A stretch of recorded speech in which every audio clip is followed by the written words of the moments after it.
Good morning student, स्वागत है आपका बसंतपाल भाटी इंटर कॉलेज के डिजिटल वर्ल्ड में।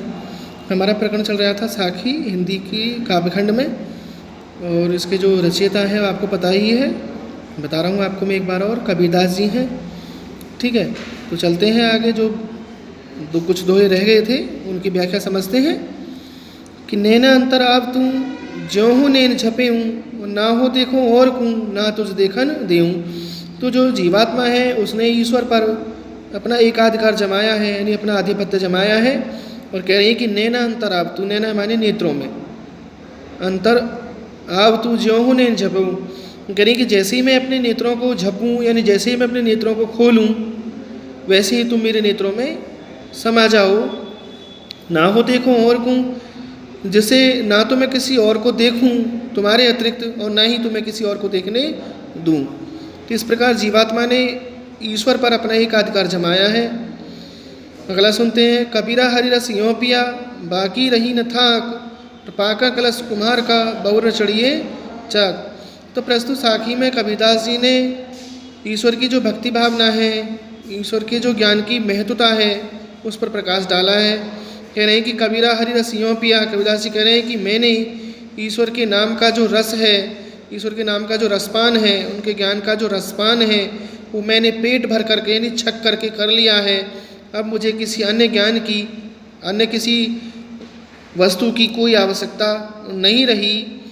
उसी प्रकार जिस प्रकार पाका कलश कुम्हार का, बहुर न चढ़िए चाक, बहुर माने दोबारा है, उसी प्रकार मुझे किसी वस्तु की, किसी ज्ञान की कोई आवश्यकता नहीं रही। जिस प्रकार कुम्हार का बनाया हुआ कलश पकने के बाद में पुनः चाक पर नहीं चढ़ाया जा सकता, जब तक वो कच्चा रहेगा तब तक ही वो चाक पर चढ़ाया जा सकता, रखा जा सकता है, लेकिन पकने के बाद वो पुनः चाक पर नहीं चढ़ाया जा सकता। उसी प्रकार मैंने भी ईश्वर के नाम का जो रसपान है, जो ईश्वर के नाम का ज्ञान का जो रसपान है, वो पेट भर करके नहीं छक करके कर लिया है। अब मुझे किसी अन्य वस्तु की या अन्य किसी ज्ञान की कोई आवश्यकता नहीं है। 19वां सुनिए। हैरत हैरत हे सखी, रहा कबीर हिराए, और बूंद समाणी समद में शौकत हीरी जाए। हैरत का मतलब है खोजना है, समाणी का मतलब है समा जाना, समद माने समुद्र है। जो विरहिणी जीवात्मा है वो कह रही है कि ईश्वर को खोजते खोजते, हे सखी, मैं ईश्वर को खोजते खोजते स्वयं ईश्वर में हो गई हूँ। यानी ईश्वर की बाट जो होते ईश्वर को खोजते खोजते, या ईश्वर की भक्ति भावना करते करते, उनका नाम जपते जपते मैं स्वयं ईश्वर में हो गई हूँ। उसी प्रकार हो गई हूँ, यानी मैंने अपने अस्तित्व को खो दिया है।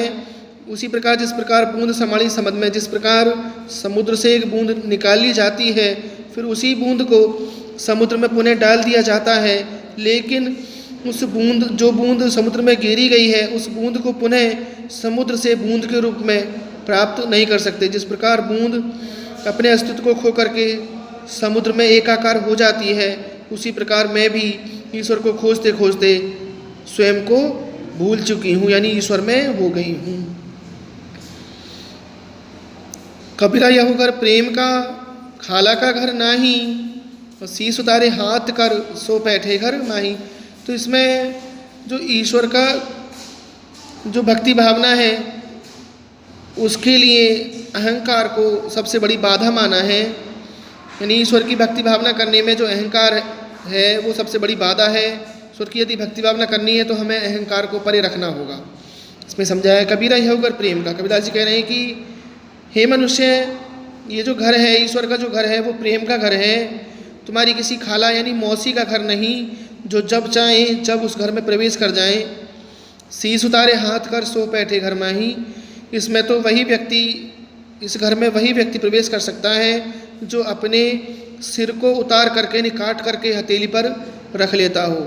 अर्थात सिर को काट कर हथेली पर रखने का जो तात्पर्य वो ये है, जो अपने अहंकार को दूर रखता हो, यानी जो अपने अहंकार को त्याग दे, वही इस ईश्वर के घर में प्रवेश कर सकता है।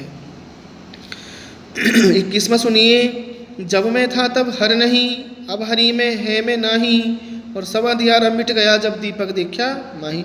यहाँ भी अहंकार को परे रखने की बात कही गई है कि जब मैं था तब हर नहीं, मैं माने अहंकार है, यानी जब मेरे अंदर अहंकार व्याप्त था तब मैं ईश्वर से यानी गुरु के ज्ञान से बहुत दूर था। अब हरि है मैं नहीं, अतः अब जब मुझे ईश्वर की प्राप्ति हो गई है, गुरु की प्राप्ति हो गई है, तो मेरे अंदर का जो अहंकार था, जो घमंड था, वो भी दूर हो गया है। सब अंधियारा मिट गया जब दीपक देखा माही। जब मैंने ईश्वर के ज्ञान का दीपक देखा तो मेरे हृदय का समस्त अंधकार दूर हो गया, यानी समस्त अंधियारा यानी समस्त अहंकार घमंड सब कुछ दूर हो गया। तो ये जो 21 जो हैं ये कंप्लीट हो गए आज। और आपको अपनी नोटबुक में कौन कौन से करने हैं वो बता रहा हूँ। नंबर 1 करना है, दूसरा करना है, तीसरा करना है और छठा करना है, 8वां करना है, 10वां करना है, 11वां करना है और आपको